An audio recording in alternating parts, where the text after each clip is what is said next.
Well, what is going on? Welcome everybody into the show. Welcome into the Overreaction Sports Podcast, brought to you by the Market Dominator on the Buffalo Rumblings Podcast Network. I'm your host, the voice of the Overreaction Sports Podcast. My name is Joe Miller. You can find me on Twitter, as always, at Joe Miller Wired. It's been a minute, fam. It's been a minute. We've got a whole bunch of people jumping into the comment section live on YouTube right now. It has been a minute, and I'm not going to lie. I'm a little bit amped up for this show. I got a lot of content, which is never a good thing. So this might be a two-parter. We might have to figure out some way to maybe two-part this, or I'm going to do my best not to talk fast. Anytime I've over-contented myself, Bruce, you can check me if over-contented is an actual word or not. I am not sure. But I may have over-contented myself, and if I've over-contented myself, I apologize, but I'm going to do my best. I'm going to do my best to bring you guys some information, some opinions, some probable overreactions based on what I think and what I feel. But here's what's up. If you're watching me currently live, especially on YouTube, do me a favor, jump on that like button. As we like to say on Wednesday nights, hump that like, jump on the like button, get our metrics up if you can. Also on Facebook and Twitter. If you're on Facebook and Twitter, do me a favor, jump over maybe to YouTube and join the community there, because the community is just a little bit better on YouTube. But also, most importantly, subscribe. We're trying to get our sub numbers up before the season starts. We know that the season is going to run like gangbusters, and we want to be promised, but we have a goal. We want to reach 1,000 subscribers before the season starts. So if you could please subscribe if you have not yet already on YouTube, that would be fantastic. But as I said, welcome. I got a lot to get to here. As I said, this is the Overreaction Sports Podcast, brought to you by the Market Dominator. Who is the Market Dominator, you might ask? Well, the Market Dominator is my very good friend, John Spaschek. John is a real estate broker with Keller Williams. Keller Williams is the largest real estate brokerage in the entire world, and John is one of the top 5 to 10 real estate brokers, probably in the entire state of New York. He's crushing it. His team is crushing it. Here's the thing. I say it all the time. If you're looking to buy a house, if you're looking to sell a house right now, especially, the market is hot. You want to maximize the value of your home. You need the right team. That team is John Spaschek. You can call him on his cell phone. He will answer. The number 716-570-3298. That number again, 716-570-3298. You can also reach him on his email, yourelitebroker@gmail.com.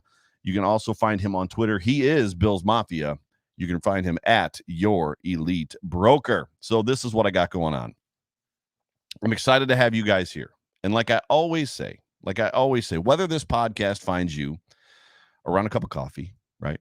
Around a cup of coffee, on the drive to work, or maybe the drive home from work, or at the gym with your AirPods in, or who knows, maybe watching me live currently on YouTube. Let me just one more time say welcome and bring you one slight bit of bad news. I have a miss again with Isaiah Hodgins. Sadly, Isaiah will not be joining me tonight. The first time he was scheduled to join, I had to go out of town for one of my best friends was very, very ill, and I had to cancel that episode, that show, and then we were supposed to schedule tonight.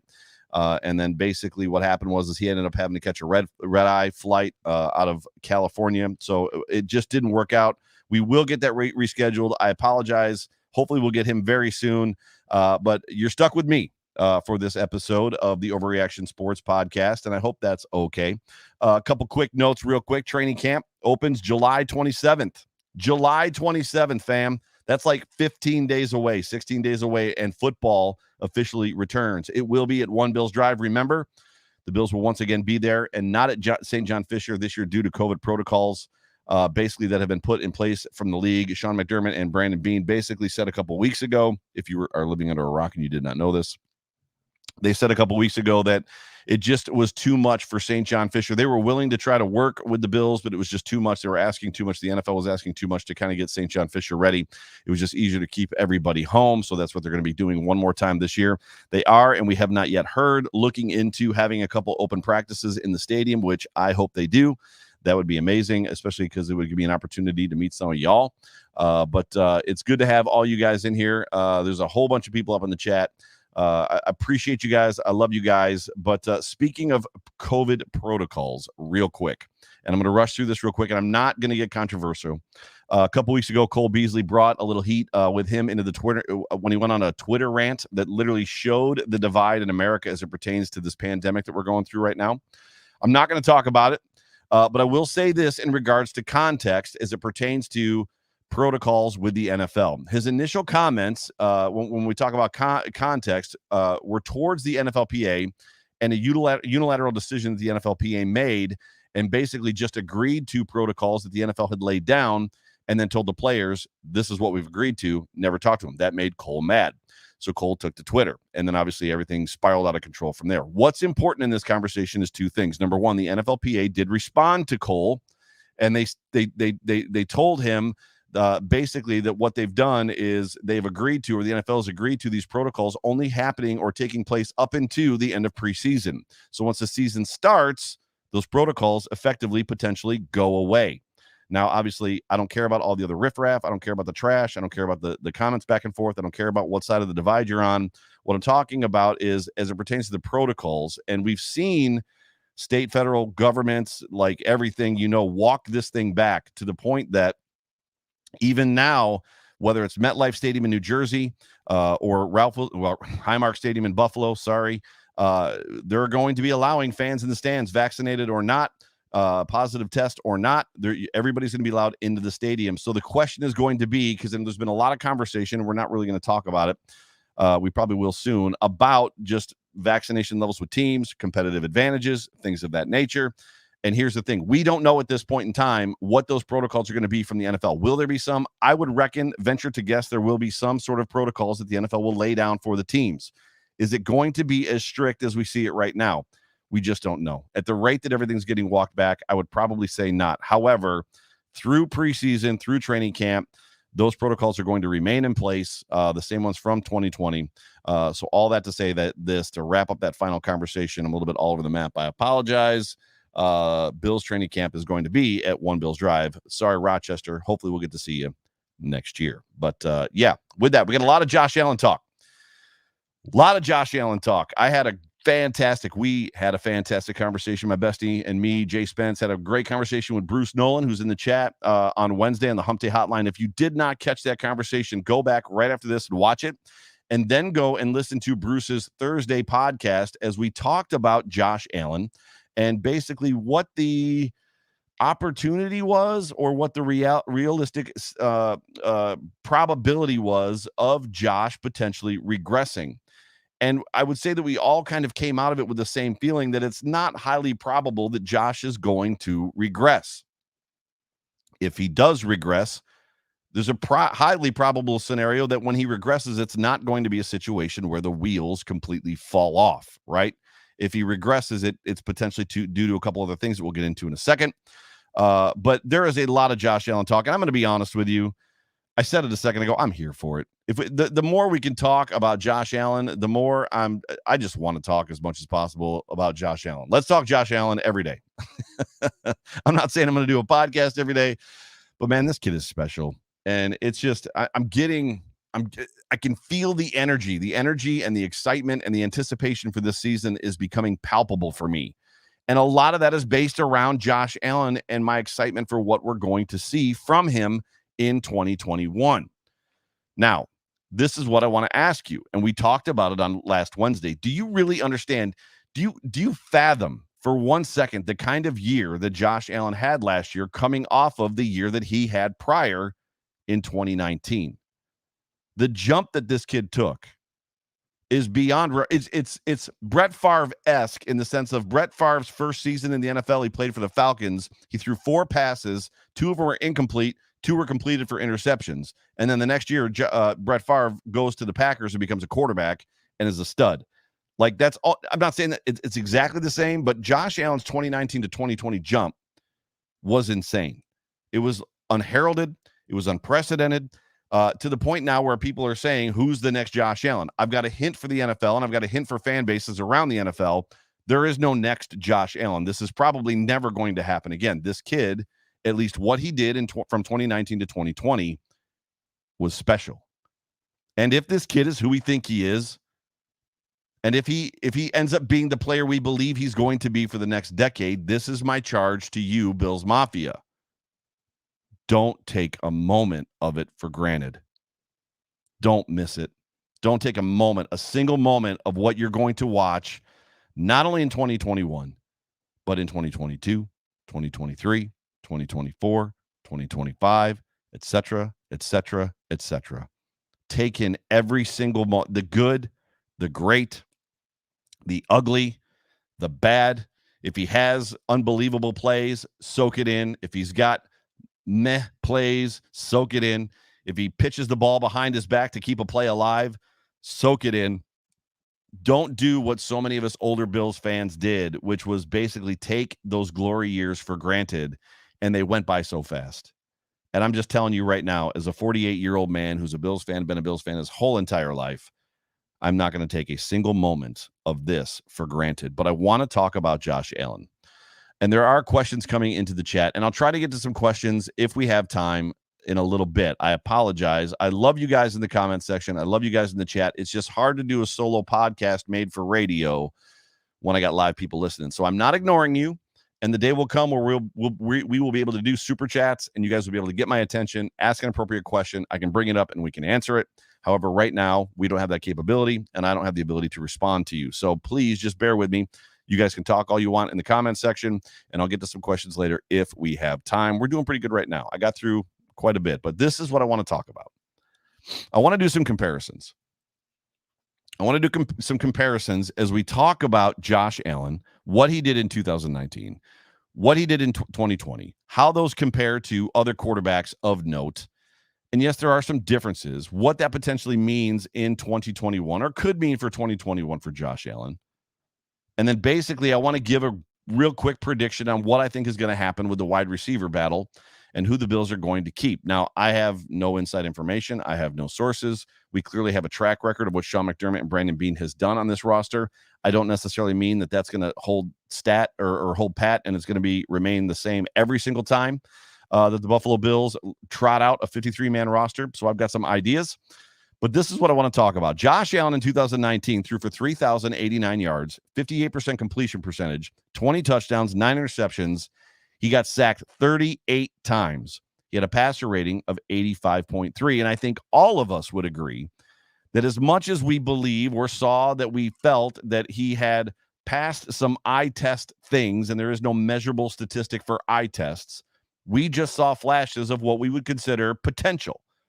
I would say this, one of the very first preseason games that he played in 2018 against the Panthers, and I was at that football game, he had a couple throws in that game that were just, I don't want to say otherworld, but they were pretty phenomenal. That 2018, he had several flash moments. 2019, it continued. However, Josh Allen did a very good job in 19 of beating himself a little bit, beating his own team a little bit. He played well, but he didn't play great. There was a lot of concern going in that can he take the next step?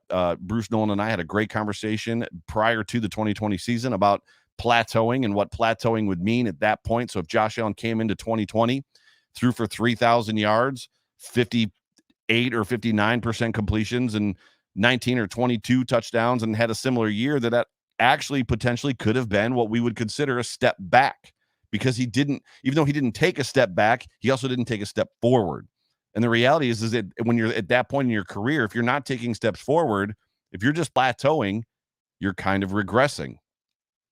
What's exciting is after 2020 and the season that Josh Allen had, those definitions, those words that we like to use as content creators and whatnot, have a tendency to change a little bit. Same word, a little bit of a different definition. I want to give you this, and I know some of you have heard it and some of you haven't.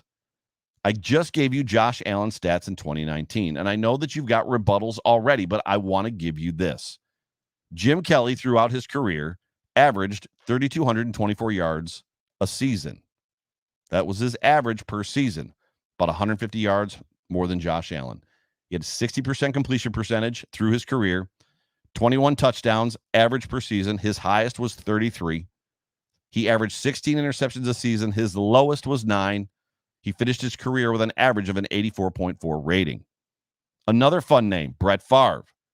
averaged per game throughout his career, not per game, per season throughout his career, 3,780 yards. He had a 61% completion percentage. His highest in his career was his second to last year with the Minnesota Vikings at 68%. He averaged 26 touchdowns per season. His highest was 39, also in that Vikings year. He averaged 16 interceptions a season. His lowest was 7, also in that Viking year. And his career average rating was an 86. John Elway. Let's talk about John Elway for a second. He averaged throughout his career per season 3,217 yards, 56% completion percentage. His highest was 63. He averaged 19 touchdowns per season. His highest in one season was 27. He averaged 14 interceptions in every season. His lowest was 10. His average passer rating throughout his career was a 79.9. Now, I know what you're going to say. Joe, the game is different now. It's not the same game. You're right. It's not the same game. I can also tell you that there's guys out there like Jeff George that had huge arms. And there's a lot of guys out there that were great players or had seemingly great stats that could never string wins together, or it could never amount to being a quarterback that you could potentially rely on. I understand that the rules are different. Defensive backs can't touch and bury wide receivers like they used to be able to. I understand now that it's a passing league, and I know that the schemes are far more complex, and the options and the things that quarterbacks can do. The quarterbacks are different players. Back then, Jim Kelly wasn't 6'5". Brett Favre wasn't 6'5". John Elway wasn't 6'5". Josh Allen is pushing, I believe, 6'6". He's a big old boy. He's also one of the most athletic and talented quarterbacks this league may have ever seen. I get that it's different. I get that it's not apples to apples. It's still the same league. They're still professionals, but I get that it's not the same. However, it's important to note that Allen's numbers in 2019, while not pedestrian, based on the names that I gave you, they also were not fantastic. But this is what we want to talk about. I'm going to bring back to your memory, to your recollection, what his numbers were in 2020. Josh Allen threw for 4,544 yards in 2020. He went from 58% completion percentage to 69%. He jumped 10 points, which is absolutely insane. He threw for 37 touchdowns. He had 10 interceptions. His passer rating was 107.2, and I could be wrong. Somebody can correct me, Chris Janke, Bruce Nolan in the chat. If I'm not mistaken, his QBR jumped 30 points. It was either 20 or 30 points his QBR jumped, which is absolutely insane. So now we're talking about a totally different quarterback. We're talking about quarterback numbers that got 3 other players into the Hall of Fame, the Professional Hall of Fame, Football Hall of Fame, 2 of which have Super Bowl titles. The other one, Jim Kelly, went to 4 Super Bowls. And then you followed up the next year, and what does Josh Allen do? He blows all of those numbers out of the water. The only season that compared to Josh Allen's 2020 was Brett Favre's Viking season. That was the only one. And I think what's incredible about this, and you guys have heard me say this many, many times on this show, on the HUMP Hotline, on guest shows, is I believe that Josh Allen still has a step or two to take. Yes, I'm telling you, he is, I don't want to use the word raw, but I put in my notes, I put the word raw. That Josh Allen is still a little bit raw. And he could get better. There's things that he could do to be better still. It's hard to believe that we're even saying that. I'm reminded from last Wednesday from the Hump Day Hotline when we talked about Josh Allen potentially plateauing, which basically means if Josh Allen rolls out in 2021 and throws for 4,500 yards, 69% completion, 37, 38, 39 touchdowns, 10 interceptions with 107 quarterback rating, Bruce Nolan elatedly said that would be incredible. It absolutely would be incredible if Josh Allen rolls out in 2021 and has a similar season to 2020. Josh Allen is still your quarterback of the future. At 2020 numbers, he's still a franchise quarterback. At 2020 numbers, he's still a $40 million quarterback. At 2020 numbers, Josh Allen is still going to be a guy that can take you to a Super Bowl and not hurt you and win one. He is that guy. At 2020 numbers, he was right there in the conversation with Pat Mahomes. He was right there in the conversation with Aaron Rodgers, who had an unbelievably all-world, like nobody could ever think about it again, year, as far as when you look at just some of his metrics and his stew numbers that we see all the time as Bills Mafia members that Bruce Nolan has kindly brought to us. He's right there in the conversation. He outplayed in 2020, right? A lot of guys, Russell Wilson and just other guys like that have been stalwarts in the NFL for years. Great quarterbacks. But I believe, and a lot of other people do too, pardon me, I believe Josh Allen still has a step or two to take. And that's not slamming the kid. That's not me being mad at Josh Allen or being angry at Josh Allen or trying to say that he's a bad player. It's actually unbelievably exciting to think that this kid is a little bit raw still and has the potential to be better. But we want to talk about two things. But there's two buts. Two buts. What if he plateaus? We talked about it a second ago. I went into full detail in somewhat of a rant form, overreaction form. What if he plateaus? What if he gives us 4,500 yards every season, 69% completion, 37 touchdowns, 10 interceptions with 107 quarterback rating, an 85 QBR, whatever QBR was? It was stupid. It was high. I'd say that he's probably setting his floor.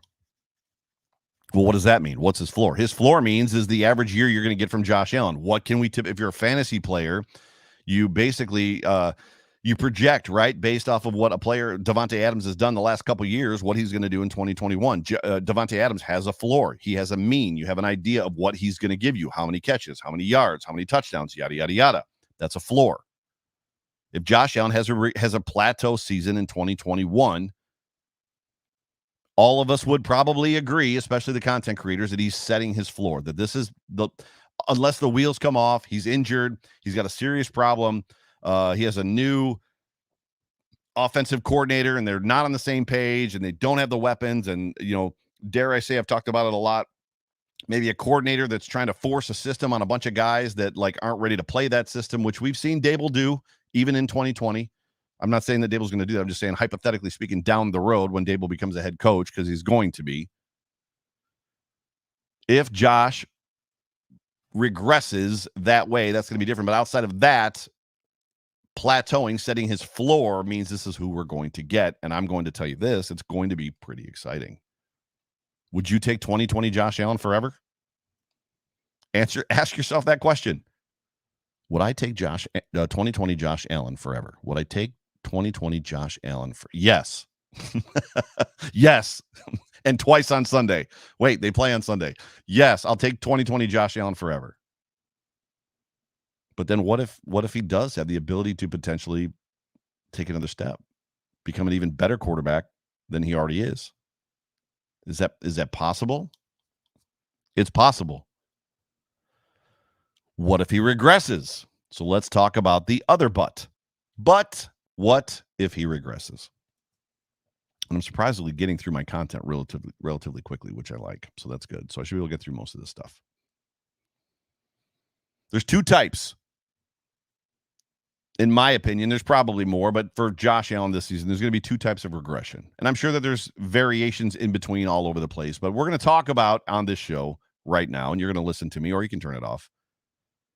Two types of regression. One being statistical regression, where concepts change or offensive philosophies change, or maybe, hypothetically speaking, the run game in 2021 becomes dominant, and the Buffalo Bills potentially don't have to throw as much.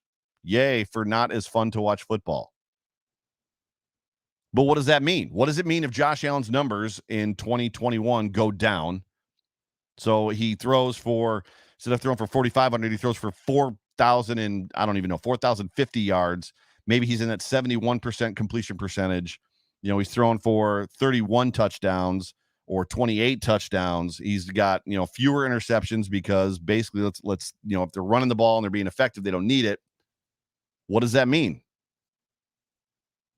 What does it mean if the run game becomes super dominant and the Buffalo Bills become a ground and pound team that take advantage of you, much in the way we've seen the Patriots do? The Patriots have done a very good job year to year while Tom Brady was there of changing philosophies and keeping defenses off balance, not only game to game, but year to year. You never know what you're going to get season to season. There's been times that the Patriots have literally punched people in the face with the run game.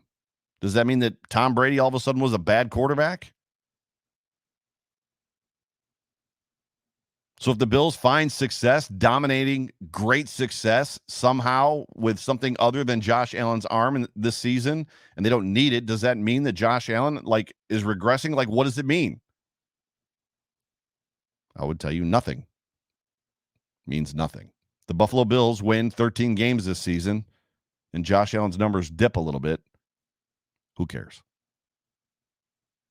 As long as he's not hurting the football team, as long as his numbers don't look like 4,000 yards and 23 interceptions or 30 interceptions, who cares? There's a point for the Mafia. There's a point for us as Bills fans, and I am the king of the overreactors. That's what my show is called, the Overreaction Sports Podcast. There's a point for us where we have to not take every single throw and scrutinize every single moment that Josh Allen has or any player on this football team. This is a good football team. Do they have problems? Yes. Are they going to have issues through the season? Yes. Are they going to have to work through stuff? Yes. Are they going to have to practice and get better? Yes. But at some point in time, the result is more important than how you got there, right? The W is more important than what our stats look like. So what does it mean if his stats drop and the team is winning? Nothing. However, there is a second part to that regression word, which is the wheels completely coming off, which we as Bills Mafia have seen. We have seen it happen.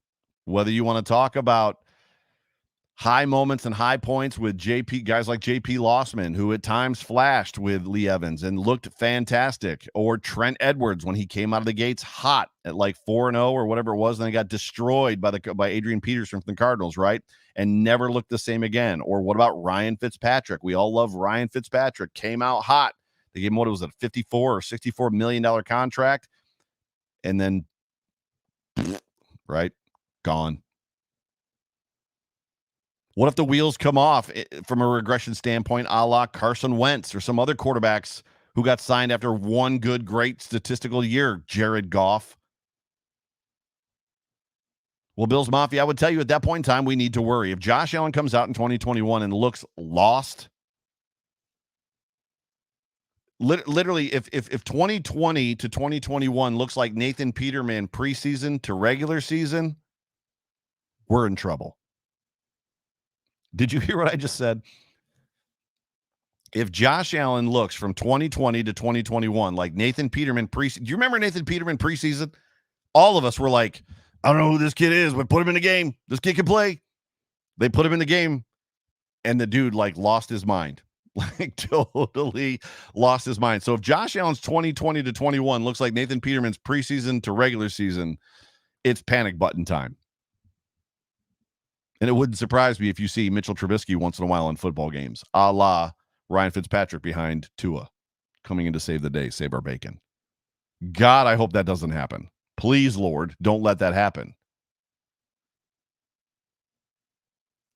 I sit here, though, even when I comprehend or think about that scenario, and it just seems highly improbable, highly unlikely. It just doesn't seem like there's any way that is even possible, that the wheels could come off that bad. And I'm saying that as a Bills fan, where we have watched the wheels come off. Whether it was mid-game, first half to second half, through the season, we've watched the Buffalo Bills defined the phrase, the wheels have come off. This franchise has defined it. You look up the wheels have come off, or you Google it, and you'll probably see a picture of the Buffalo Bills over the last 20 years. They've defined that phrase. I just don't see it. I don't see that as part of our description in our Wikipedia page any longer. Seems highly improbable. When you watch Josh Allen play, when you watch this kid play,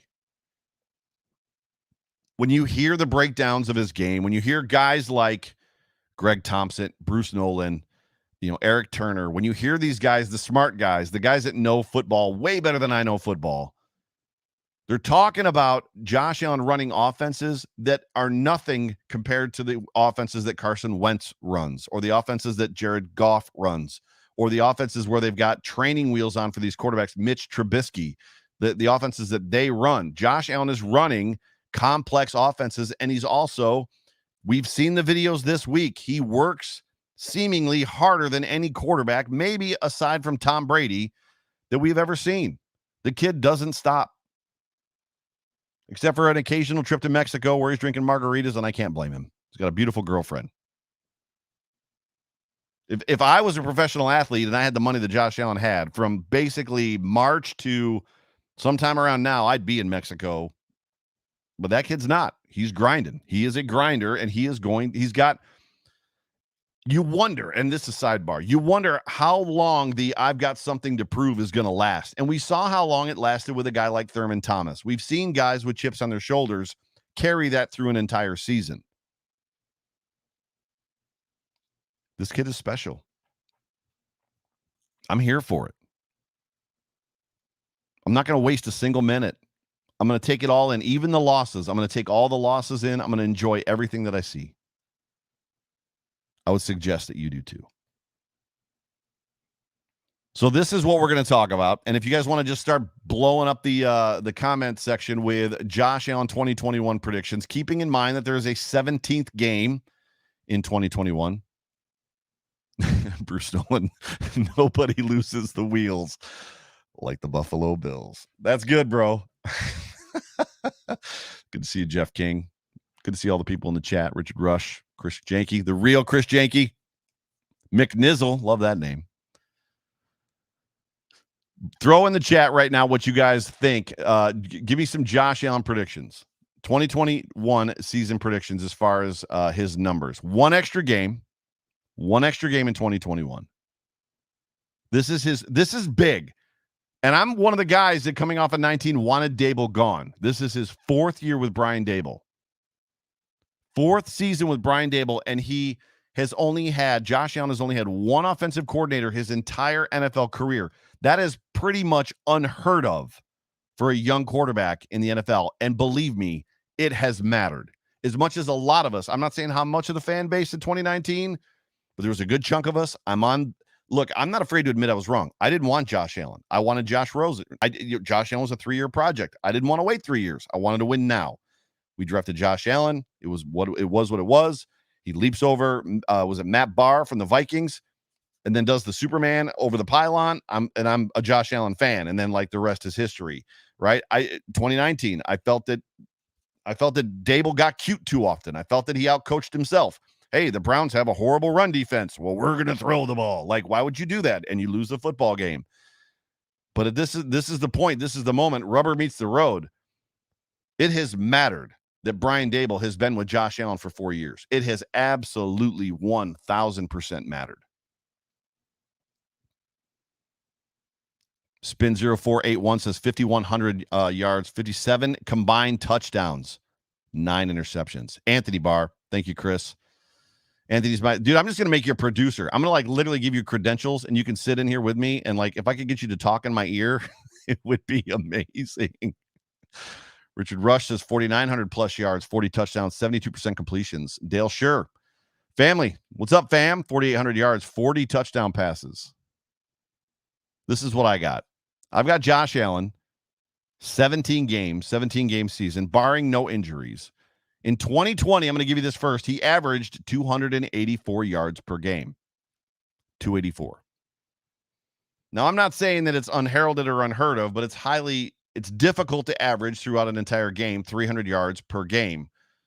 So I put 15 yards per game on him to put him at 299. So my prediction for Josh Allen is 5,083 yards in a 17-game season. I also have him at 72% completions, 41 passing touchdowns, 12 interceptions with 105 quarterback rating. So I've got a little bit of a mix in there. I've got some growth. I've got some plateauing. And I've got a little bit of statistical regression, just because I think that, they're going to find, or defenses are going to find ways to, not stop him, but give him a little bit of a headache once in a while. But those are what I have. I would love for those of you that are on Twitter, even after you listen to this podcast, after it drops on Buffalo Rumblings tomorrow, tweet me Let me know what you think Josh Allen's stats are going to be for 2021. I'll retweet them as I get them. Jason Hawkins says 2021 stats, 4,600 yards, 36 touchdowns, 12 interceptions. The running game will be better. That's what he's banking that on. So that would be a regression based on statistical performance by the offense or a scheme change. Jason Taylor says 4,500 yards passing, 31 touchdowns, 6 rushing TDs, 11 interceptions. Right? By the way, I'm drinking, I've got a little 3-quart bourbon mixer. My wife got me 3-quart bourbon for Father's Day, and it's quite good. Quite good. Quite good. So if you're, I don't know if you're a bourbon fan or a whiskey fan, but if you haven't tried 3-quart bourbon yet, go out and get it. 17 game season, 5,083 yards, 72% completion percentage, 41 touchdowns, passing only. He could very well break 50 if he got nine rushing touchdowns, 12 interceptions, 105 rating. That's what I got. Now, we've got a couple minutes left. It's what? We're about 40 minutes into the show. I'm not going to keep you super long, which is good. I'll take some questions here in a minute if there are any. Wide receiver predictions, and this is where it gets sticky. And I've got a problem because I'm a big fan of Isaiah Hodgins, a player I've never even seen play football before. Isaiah Hodgins right now is, without a shadow of a doubt, the most anticipated Buffalo Bill probably to take the field this preseason. Can you think of anybody more that you – I know the easy answers are, oh, can't wait to see Groot. Oh, can't wait to see Boogie Basham. That's great that you guys are saying that because they're draft picks, 1 and 2. But the reality is after the hype we heard last season before Isaiah got hurt, that he was picking it up even faster than Gabe Davis was. And then it was like, yeah, but can he really carry that into like 2020? And then he comes into this year's OTAs and minicamp, and the same information comes out. Josh Allen has incredible comments to talk about the kid. Not that he would say anything bad necessarily, but I'm excited. And I think that most of Bills Mafia is excited about this kid as well. And I can't wait to see him on a football field in a uniform. Look, I can't wait to see him in a preseason game just to see what this kid brings to the table. He's got the numbers. He's got the stats. I have them because they're in another set of notes because I had them set up for my potential interview with him. But his numbers at Oregon were great. He was not a slouch, and he was projected to go 3 to 5th. The Bills stole him at 6. Do not sleep on Isaiah Hodgins. Wide receiver predictions. And somebody just asked, Spin just asked, he's also interested in the kick punt return competition, which I am as well. Hodgins won't play a part in that. However, I do have some caveats in there, and I'm going to give you some yard predictions. So I already told you what Josh Allen's yards were that I thought, right? 5,083. This is who I have making the team from a wide receiver standpoint. Stephon Diggs, obviously. Emmanuel Sanders. And I'll be honest with you, I teetered on Sanders, because I think this wide receiver group is deep enough and young enough that Sanders is potentially cut material, except for the fact that his contract is not cuttable. It saves them $0 to cut him. So the only reason they're cutting Emmanuel Sanders is because they really want somebody else on this roster, probably not a wide receiver. They're going to keep 6, and they want somebody else. So they're going to cut Sanders, and basically they're just going to take that cap on the chin. But I've got Stephon Diggs. I've got Emmanuel Sanders making this roster. Obviously, Cole Beasley is going to make this roster. Gabriel Davis, Isaiah McKenzie because of punt returns. I've got Isaiah Hodgins making this roster as a wide receiver only. And I've got Marquez Stevenson making this roster as a kick returner. And I think the Bills are going to potentially hope that at some point in time, probably 2022, he can be both, which would allow them to move on from Isaiah McKenzie. So I've got the Bills keeping 7 wide receivers. Diggs, Sanders, Beasley, Davis. McKenzie is a punt returner. Hodgins, Stevenson is a kick returner. This is how I have their yards broken down for the season. And I've got, for some of them, most of them, I've got both. Stephon Diggs in 2020 had 1,535 receiving yards. I think that number comes down a little bit in 2021, probably about 1,387. Emmanuel Sanders last year had, with Drew Brees, 726 yards receiving. I think with Josh, he's going to get about 650. And the reason that I think he's going to get 650 is because I think the Bills are going to be very, pointed, very direct, very intentional about getting Cole Beasley his 1,000 yards. Cole had 967, in 2020. I think he gets over 1,000 this season. I think he's at 1,008 this year. Gabriel Davis had 599. I think he's pushing that 1,000-yard mark at about 945. Isaiah McKenzie had 282 yards last year. I think he's in at about 205. Again, I think his role is going to shift. Isaiah Hodgins, I think, is going to be the surprise. I think you're going to see a lot of activity from Isaiah in 4-man sets, 5-wide sets. I think Isaiah Hodgins is in for about 549 yards, and I think Stevenson is the guy as a kick returner that's going to see just about 78 yards, nothing crazy. That puts Josh Allen to the wide receivers at 4,617 yards, just to his wide receivers. Let's keep in mind, this offense is not a screen offense. This offense is not a huge tight end offense. They are a traditional pass it to your wide receivers offense. I see Josh Allen, bulk of the yards, 46-17 going to his wide receivers, leaving a balance at my number of 466 going to tight ends and backs. I don't know if you agree with that. Frankly, I would love to know what you guys think. But that is legit all the content that I have for this show. So with that being said, if there are any questions, because we've got a little bit of time left, I'd love to take some questions from you guys. Charlotte Zwingler, welcome to the show, says 5,300 yards from Josh Allen, 47 passing touchdowns, 785 rushing yards. Wow. With 5 rushing touchdowns, 121 rating. Man, if that's the case, MVP. Josh Allen is your, ladies and gentlemen, Josh Allen is your 2021 MVP, and the Bills are probably winning the Super Bowl if that is or if that is where he comes in at. But Lottie-dottie, what's going on? So Beasley, Richard Rush says Beasley would have to get 1,000 if Barkley could throw, would have gotten 1,000 yards if Barkley could throw more than the deep ball. It's true, unfortunately. Chris Jenke says, I think Isaiah McKenzie handles punts and kicks, and Stevenson doesn't make the 53.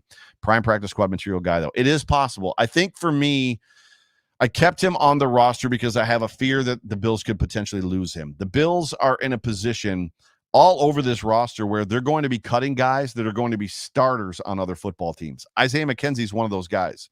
If the Bills cut Isaiah McKenzie, he's going to start on another football team. Not a wide receiver 1, not a wide receiver 2, but he's going to be a 3 or 4 on another team. There's probably 4, 5, 6 teams that he's going to be a wide receiver 3 or 4 on. Stevenson is one of those guys that went late. The Bills got him late, right?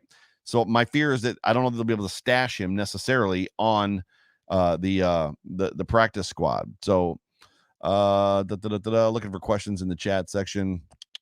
AK Cash says, I like Hodgins, but until I see him in a preseason game, it might as well be Des Lewis. I'm not disagreeing with you. Not disagreeing at all. Jeff King says, a wife who will buy you bourbon for Father's Day. Hang on to her. It's been 20 years, my man. Beth and I have been together for 20 years, and yes, we're never we should the two shall never, what God has joined together, let not man put asunder. With the two shall never part. She's special, my lady. My lady is special. So yeah. See a lot of people interested in the kick and punt return situation. And the other question that we haven't talked about is there somebody else potentially that's not a wide receiver that could potentially handle those duties? I don't know. Richard Rush asks, question, have you and Hodgins set another time for an interview, or is it too soon? We have not yet, so we've not linked up yet. It just didn't work out tonight. We will very soon. Obviously, the closer we get to training camp, the more difficult it's going to be because he's going to be a busy young man for sure. Doesn't seem like there's a whole lot of questions out there, but I do want to just say this. I appreciate all you guys. Appreciate all you guys. I appreciate all the listeners. I appreciate all the encouragement. I appreciate everybody that reached out to me when a member of Bills Mafia passed a couple weeks ago. My buddy, one of my best friends, Marty Pluth. Marty was from St. Louis, Missouri. He became a Buffalo Bills fan. I can already feel like I'm getting misty already. Marty became a Buffalo Bills fan during the heyday of the 90s. One of his best friends was a Bills fan and converted him. And that's not an unheard of story. I actually converted several of my friends in Florida to being Bills fans. When I went to high school in Florida during the heyday in the 90s. And Marty was a great man. He was a wonderful friend. I'm going to miss him dearly. But I appreciate everybody that reached out to me and gave me condolences, said that they were praying for me and praying for his family. Keep praying for his wife, Melissa, as she has, a lot in front of her. She's a wonderful woman. She's also a very dear friend of mine. And I love her with all of my heart as well. But I do appreciate everybody that supports this show. I appreciate you guys that listen. I appreciate you guys that shout me out and tweet me out. I appreciate all of you that tell people about this podcast and tell people about this YouTube show. Again, if you have not yet subscribed to the YouTube channel for Buffalo Rumblings, please subscribe. Couple quick things. Just as you guys know, Jay Spence and I are trying to start a radio station, not to compete with Rumblings or anything like that. It's not podcast based. It legit is a full functioning radio station called Overreaction Sports, the Overreaction Sports Radio Buffalo. We're having a little bit of trouble, as you can imagine, when you're talking about hiring people. It takes a lot of money to do something like that. We're talking with investors. It's a challenge. it's an uphill climb. We're toying with the idea of potentially starting a Patreon account with some extra kind of like special content to begin like that subscriber base and to begin kind of providing that content, maybe doing more live shows off the cuff, not based around when these shows are. We will never wane on our commitment to Rumblings. Both Spence and I love Rumblings. We love Matt, we love Anthony, we love Bruce, we love all the Rumblings guys. Like the Rumblings is family. But be on the lookout for some things that might be coming up soon from Spence and I, just as far as some extra content, just some things that we want to do, something, I don't know, we just got some ideas and we want to see if we can keep growing this thing. But I appreciate everybody. Once again, you have been listening to, I'm going to let you guys go. I have no real way to end this show, so I'm just going to end it. You guys have been listening to the Overreaction Sports Podcast, brought to you by the Market Dominator on the Buffalo Rumblings Podcast Network. I'm your host. I am the voice of the Overreaction Sports Podcast. My name is Joe Miller. You can find me on Twitter at Joe Miller Wired. And here's the thing.